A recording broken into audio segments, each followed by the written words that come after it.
नमस्कार, आप देख रहे हैं न्यूज 18। मैं हूं आपके साथ मेनका चौधरी। देहरादून से बड़ी खबर, उत्तराखंड में नाइट कर्फ्यू का वक्त बढ़ा दिया गया है। अब शाम 7 बजे से ही नाइट कर्फ्यू की शुरुआत हो जाएगी, जो कि सुबह 5 बजे तक जारी रहेगा। शहरों में दोपहर 2 बजे बंद हो जाएंगी दुकानें। सिर्फ जरूरी सेवाओं वाली दुकानों को ही छूट है। पब्लिक वाहन 50% क्षमता के साथ चलेंगे। रेस्टोरेंट में भी 50% कैपेसिटी की इजाजत होगी। जिम, स्पा, स्विमिंग पूल पूरी तरह से बंद कर दिए गए हैं। प्रदेश में एंट्री के लिए जरूरी होगा कि आपके पास नेगेटिव रिपोर्ट हो। तो कई बड़े फैसले लिए गए हैं उत्तराखंड सरकार की ओर से। उत्तराखंड वो प्रदेश जो बहुत ही सेंसिटिव माना जाता है, क्योंकि यहाँ पर न सिर्फ देश से बल्कि विदेशों से भी सैलानी आते हैं। और जैसे जैसे लॉकडाउन में ढील बीते साल आफ्टर कोरोना देखने को मिला, उसके बाद लोगों की संख्या बढ़ने लगी उत्तराखंड में। फिर महाकुंभ के दौरान भी बड़ी संख्या में लोग पहुंचे और दिल्ली एनसीआर के लोग भी बड़ी संख्या में उत्तराखंड का रुख करते हैं। और ऐसे में ये बड़े फैसले लिए गए हैं कि अब उत्तराखंड से बाहर का कोई भी शख्स उत्तराखंड जाना चाहता है तो उसके पास नेगेटिव रिपोर्ट होनी चाहिए कोरोना की। साथ ही कई और बड़े फैसले जो लिए गए हैं उत्तराखंड वासियों के लिए कि कर्फ्यू का वक्त बढ़ा दिया गया। पहले रात 9 बजे से था, जिसे अब शाम 7 बजे से ही कर दिया गया है। साथ ही रेस्टोरेंट वगैरह को लेकर भी बड़े आदेश दिए गए हैं। सीएम तीरथ सिंह रावत ने कोविड के बढ़ते मामलों पर कहा कि सरकार ने सभी इंतजाम कर लिए हैं। उन्होंने कहा कि कोविड को लेकर सभी जिलाधिकारियों को व्यवस्थाओं को दुरुस्त करने के लिए सख्त निर्देश दिया गया है। उत्तराखंड में बेड पर्याप्त संख्या में है, साथ ही ऑक्सीजन की भी कोई कमी नहीं है। उन्होंने कहा कि उत्तराखंड में मामले बढ़ने की वजह है कि उत्तराखंड में दूसरे राज्यों से लोग इलाज कराने भी पहुंच रहे हैं। ऐसे में उत्तराखंड की जनता को घबराने की जरूरत नहीं है। उन्होंने भरोसा दिलाया है कि उत्तराखंड सरकार लगातार व्यवस्थाएं दुरुस्त कर रही है।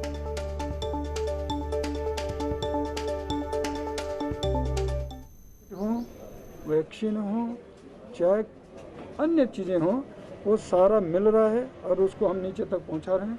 क्वारंटीन सेंटर हमने बढ़ा दिए हैं, पहली उसकी तैयारी हमने किए हुए हैं सभी जगह। और साथ ही रविवार शनिवार को देहरादून के अंदर पूर्ण रूप से कर्फ्यू, पूरे प्रदेश के अंदर रविवार को कर्फ्यू, शाम के 9 बजे से लेकर के सुबह के 5 बजे तक कर्फ्यू, ये हमने किया है। साथ ही सभी विद्यालयों को बंद करने की हमने कल डिसीजन लिया है।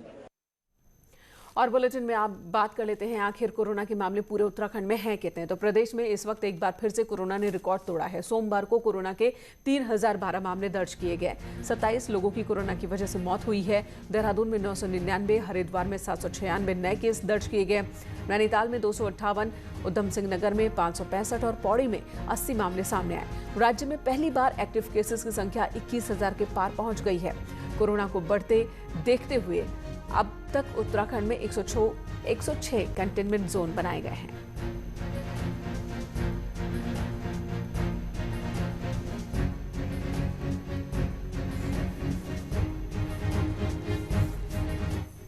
और राज्य में तेजी से फैल रहे कोरोना को लेकर उत्तराखंड हाईकोर्ट ने सरकार को 10 निर्देश दिए हैं। हाईकोर्ट की चीफ जस्टिस बेंच ने सरकार को कहा कि पहाड़ के दूरस्थ इलाकों तक मोबाइल टेस्टिंग वैन की व्यवस्था की जाए। कोर्ट ने राज्य में कोविड अस्पतालों को बढ़ाने के साथ ही अस्थायी अस्पतालों के निर्माण को भी कहा है। कोर्ट ने सरकार को कहा कि अस्पतालों में ऑक्सीजन, आईसीयू और कोविड बेड बढ़ाए जाए और प्राइवेट अस्पतालों की ओर से लिए जा रहे ओवर चार्ज का संज्ञान लेते हुए सचिव मेडिकल हेल्थ को आदेश दिया है अदालत ने कि इन पर लगाम लगाने की व्यवस्था की जाए। 25% ये अस्पताल बीपीएल मरीजों का इलाज करेंगे। टेम्पररी हॉस्पिटल्स एस्टैब्लिश करने को लेकर और सभी एम्प्लॉयज़ को, इवन उपनल के एम्प्लॉयज़ को पीपीई किट्स और सारे प्रोटेक्टिव गियर्स प्रोवाइड करने की डायरेक्शंस की हैं। और साथ ही रेमडेसिविर जो इंजेक्शन है एंटीवायरल ड्रग, जिसकी अभी सबसे ज़्यादा प्रॉब्लम है, उसकी अवेलेबिलिटी बढ़ाने के लिए भी स्टेप्स उठाने के लिए कहा है। और साथ ही कोर्ट ने ये भी डायरेक्ट किया है कि सभी प्राइवेट हॉस्पिटल्स में जो ओवर चार्जिंग हो रही है उस पर भी गवर्नमेंट इमीडिएटली एक्शन ले। देहरादून से सुनील नवप्रभात इस वक्त हमारे साथ जुड़ चुके हैं।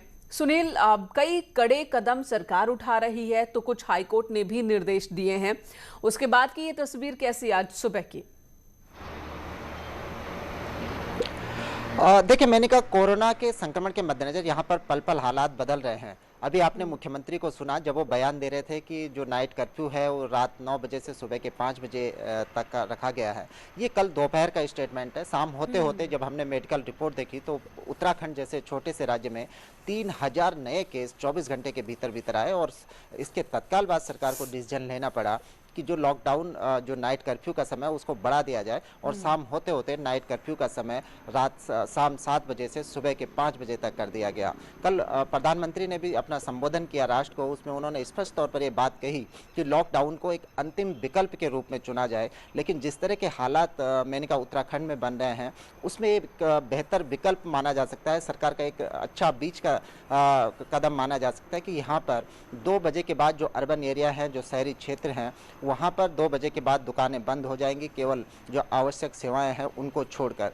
कोशिश ये है कि जो कोरोना का लगातार संक्रमण बढ़ रहा है, क्योंकि 21,000 एक्टिव केस होना अपने आप में बड़ा चैलेंज है और जिस तरह से मास लेवल पर लगातार कोविड के केस आ रहे हैं उसको देखते हुए सरकार की पहली कोशिश ये है कि किसी तरह से जो कोरोना की चेन है उसको ब्रेक किया जाए और उसी के मद्देनजर ये तमाम पाबंदियां धीरे-धीरे इस वक्त जो जरूरत है, सबसे बड़ी जरूरत वक्त की वो यही है कि कोरोना के चेन को कैसे ब्रेक करना है। लगातार जो मामले बढ़ रहे हैं उन्हें कैसे कंट्रोल करना है, लेकिन सवाल ये भी है कि जो लोग प्रभावित होंगे इन फैसलों के बाद, लंबे वक्त के बाद रोजी रोटी का जो जरिया है वो पटरी पर लौटने लगा था, अब दोबारा से उस स्थिति में हम पहुंचते दिख रहे हैं। तो उसके लिए अभी से कोई प्लानिंग हो रही है या नहीं हो रही है, ये भी जरूरी मसला है।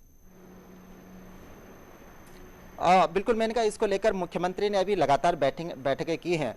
कल भी मुख्यमंत्री ने जो बैठक ऑफिसर्स के साथ की, उनके साथ साथ ये भी उनसे बात की गई कि ताज़ा हालातों के चलते जो नुकसान यहाँ पर टूरिज्म इंडस्ट्री को होगा, जो नुकसान अन्य लोगों को होगा, उसका भी एक बार आंकलन कर लिया जाए और उसको किस तरह से मैनेज किया जाए, किस तरह से उसकी भरपाई की जाए, उसका रोड मैप बनाने के लिए अधिकारियों को निर्देश दिए गए हैं।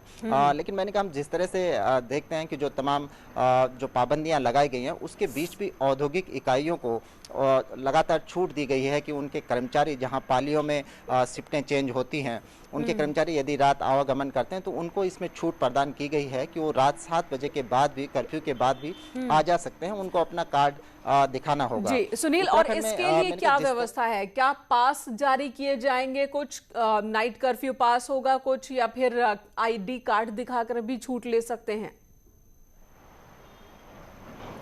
देखिए, मैंने कहा फिलहाल लोगों की सहूलियत दी गई है कि वो अपना आईडी कार्ड दिखाकर आ जा सकते हैं, क्योंकि जिस तरह से शादी ब्याह का, शादी समारोह का की बात है तो लोग बहुत पहले ही कार्ड बांट चुके होते हैं। लेकिन इस बीच अचानक सरकार ने ये डिसीजन लिया कोविड के संक्रमण के मद्देनजर कि शादी समारोह में जो संख्या होगी वो 200 होगी और 2 दिन के भीतर ही फिर इसको कम करके 100 की संख्या कर दी गई है। तो ऐसे में ये ऑप्शन लोगों को दिया गया है कि जो भी, चाहे वो नाइट कर्फ्यू की बात हो, चाहे लॉकडाउन वीकेंड पर बात हो, जब पूरी तरह से कर्फ्यू रहेगा, उसमें वो शादी के कार्ड दिखाकर आसानी से आवाजाही कर सकते हैं। तो ये विकल्प लोगों को दिया गया है ताकि इन तमाम चीजों के बीच भी लोगों को परेशानी न हो। जी सुनील, धन्यवाद इस वक्त पूरी जानकारी देने के लिए, पूरी बातचीत के लिए। और सुनील के फ्रेम में आप देख भी सकते हैं कि लोगों की संख्या कम है, बजाय इसके नाइट कर्फ्यू का वक्त खत्म हो गया, फिर भी सड़कों पर लोग कम ही नजर आ रहे हैं।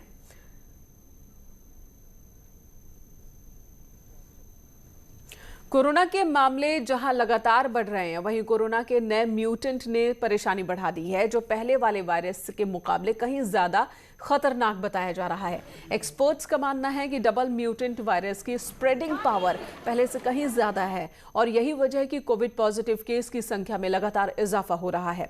डबल म्यूटेंट वायरस होने के कारण ये यंगस्टर्स को भी तेजी से संक्रमित कर रहा है। ये गले को बाईपास कर सीधे फेफड़ों पर अटैक कर रहा है, यानी कि हो सकता है कि आपके गले में कोई दर्द ना हो लेकिन आपके फेफड़े संक्रमित हो चुके हों। यह भी एक कारण है कि RT-PCR टेस्ट में पहले के मुकाबले कम पकड़ में आ रहा है।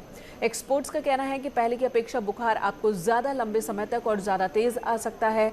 उल्टी, दस्त और जॉइंट पेन की शिकायत हो सकती है और चक्कर भी आ सकते हैं। डबल म्यूटेंट वायरस आया है इस बार ये, और काफ़ी सारे यंग लोगों को भी अफेक्ट कर रहा है। दूसरी बात है, जहाँ पहले 7 से 10 दिन बाद ये इसका रूप बिगड़ता था, इस बार 3 से 4 दिन बाद ही फेफड़े में निमोनिया हो जाना।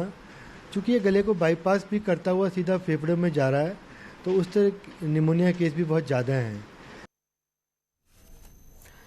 और अक्सर जब हमें सर्दी जुकाम या बुखार होता है तो 2-3 दिन तो हम यूं ही निकाल लेते हैं ये सोच करके वायरल होगा, लेकिन डॉक्टर्स कह रहे हैं कि ये आपके लिए नुकसानदायक हो सकता है। इसलिए जब भी बुखार सर्दी जुकाम हो तो तुरंत डॉक्टर को कंसल्ट करें।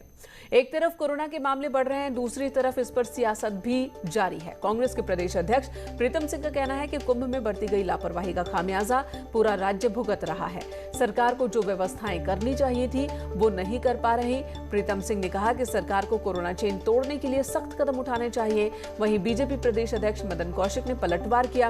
उन्होंने कहा कि पंजाब, राजस्थान, महाराष्ट्र के हालात ज्यादा खराब है, लेकिन इस समय किसी को दोषी ठहराने का कोई वक्त नहीं न मतलब है। सबको मिलकर अच्छी स्थिति बनाने की कोशिश करनी चाहिए।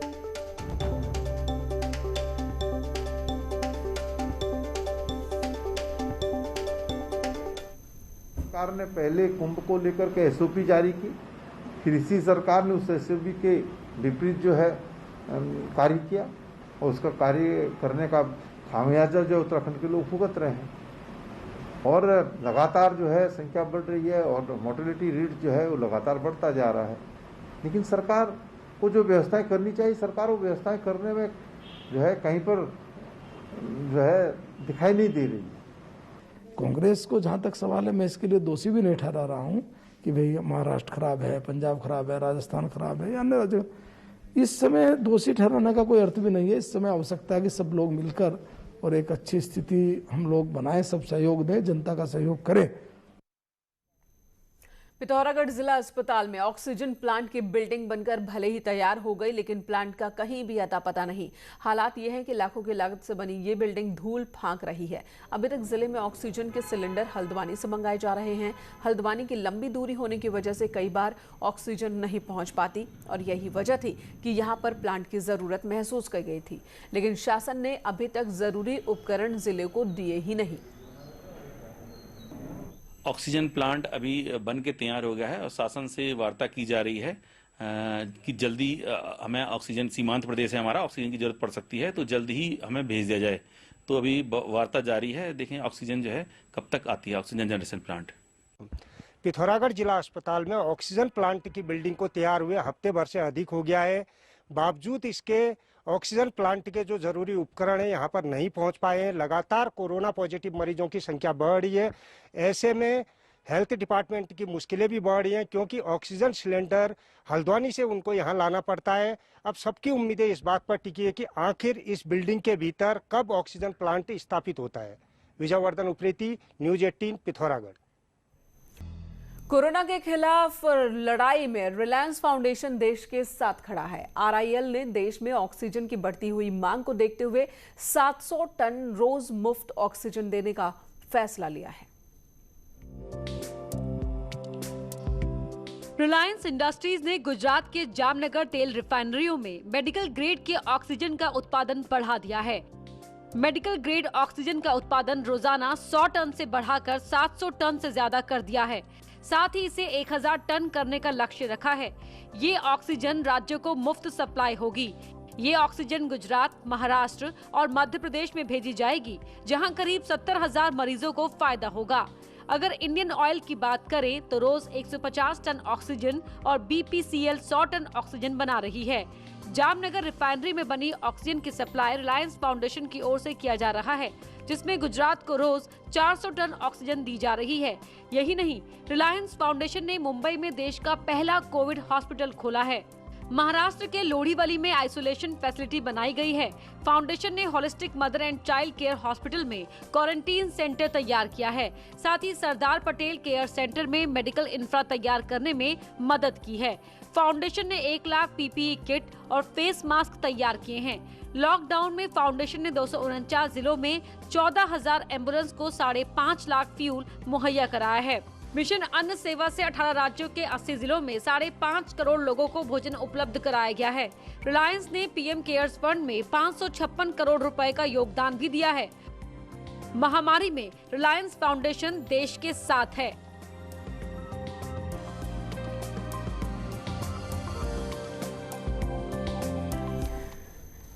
इधर उत्तराखंड में कोविड के बढ़ते मामलों को देखते हुए राज्य सरकार ने सभी एजुकेशनल इंस्टीट्यूशंस को फिलहाल बंद करने का ऐलान किया। अलग अलग यूनिवर्सिटी में पढ़ रहे स्टूडेंट्स अपने साधनों से घर वापसी करने लगे हैं। वहीं ग्राफिक एरा यूनिवर्सिटी ने अपने स्टूडेंट्स के लिए एक अनोखी पहल की है। यूनिवर्सिटी ने स्टूडेंट्स को उनके घरों तक छोड़ने का बीड़ा उठाया। जो उत्तराखंड के पड़ोसी राज्यों के हैं उन्हें कैब्स के जरिए भेजा जा रहा है, जबकि दूर दराज के स्टूडेंट्स में रहने वालों को यूनिवर्सिटी ने अपनी तरफ से फ्लाइट के जरिए घर भेजने की व्यवस्था की है। अगर पेरेंट्स से कहा जाता कि इनके जाने की व्यवस्था करो तो पेरेंट्स की लाइफ भी खतरे में पड़ सकती थी अगर वो ज़्यादा मूवमेंट करते। तो अभी समय ये है कि जो जहाँ है वो वहीं रहे, और पब्लिक ट्रांसपोर्ट से हम बच्चों को भेजना नहीं चाहते थे, तो इसलिए फिर हमने डिसाइड किया कि जो दूर के बच्चे हैं उनके लिए यूनिवर्सिटी खुद एयर टिकट्स करे। और कोरोना के बीच ही हरिद्वार में रामनवमी के स्नान पर आज स्नान श्रद्धालुओं से खाली नजर आ रही है। हर की पैड़ी बेहद कम संख्या में आज स्नान के लिए पहुंचे हैं श्रद्धालु। दिल्ली समेत देश के बड़े शहरों से लोग यहां अक्सर पहुंचा करते हैं रामनवमी के मौके पर गंगा स्नान के लिए, लेकिन लॉकडाउन का अब असर दिख रहा है। कुंभ 2010 में रामनवमी पर्व पर 10 लाख से ज्यादा लोगों ने यहां पर डुबकी लगाई थी। मेला पुलिस ने भी आधी सुरक्षा व्यवस्था ही इस बार की है।